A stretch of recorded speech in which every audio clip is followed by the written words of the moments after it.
Second prize money inter island athletics and swimming championship 2024 നമ്മുടെ കിൽത്താൻ ദ്വീപിൽ ഇന്ന് സന്തോഷകരമായ രീതിയിൽ തന്നെ പര്യവസാനിച്ചിരിക്കുകയാണ്. അപ്പോൾ അതിൽ ഇപ്പോൾ ഏകദേശം ഓവറോൾ എല്ലാ ഇതും കഴിഞ്ഞ് നമ്മുടെ ലാസ്റ്റ് ക്ലോസിംഗ് സെറമണി വരെ കഴിഞ്ഞ് നിൽക്കുന്ന ഒരു വേദിയാണിത്. നമ്മുടെ അത്ലറ്റിക് കോച്ച് ജവാസ് സർ നമ്മളോടൊപ്പം ഉണ്ട്. ഇതുവരെ ഓരോ ദിവസത്തെ അപ്ഡേറ്റ് ജവാസ് സർ നമുക്ക് തന്നതായിരുന്നു. ഇനി ഓവറോൾ ഒരു റിവ്യൂ ആണ് സാറിൽ നിന്നും നമുക്കിനി അറിയേണ്ടത്. Inter island athletics and swimming championship ഇവിടെ പര്യസമാപ്തി കുറിച്ചിരിക്കുകയാണ്. വളരെ മനോഹരമായ ഈ കോമ്പറ്റീഷനിൽ കവരത്തി ഓവറോൾ ചാമ്പ്യന്മാരായിരിക്കുന്നു. കിൽത്താൻ രണ്ടാമതും ആന്ധ്രോത്ത് മൂന്നാം സ്ഥാനത്തും നിൽക്കുകയാണ്. വാശിയേറിയ ഈ മത്സരത്തിൽ സ്വിമ്മിങ്ങിൽ കിൽത്താൻ ചാമ്പ്യന്മാരായപ്പോൾ ആന്ധ്രോത്ത് റണ്ണറപ്പായി.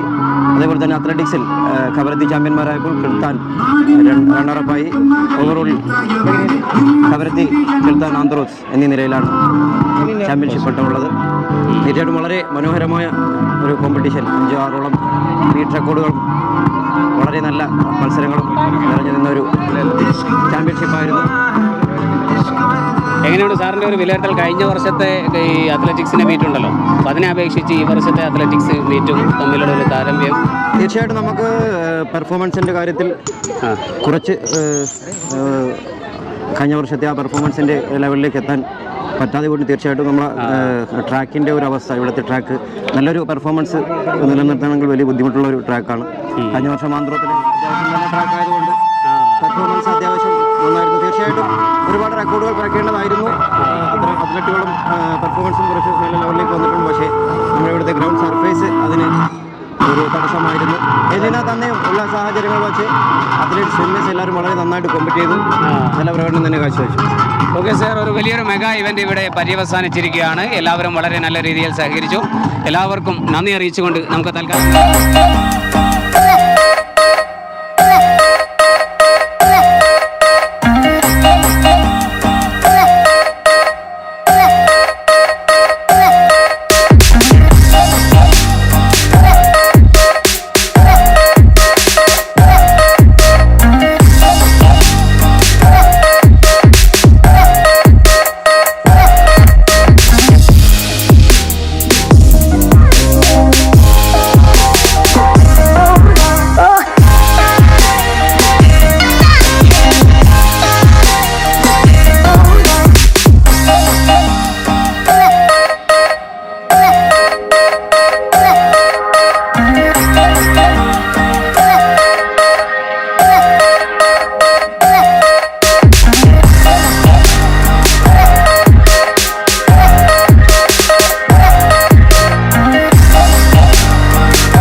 കുടുംബ വയസ്സിലെ സമ്മാനമല്ലേ?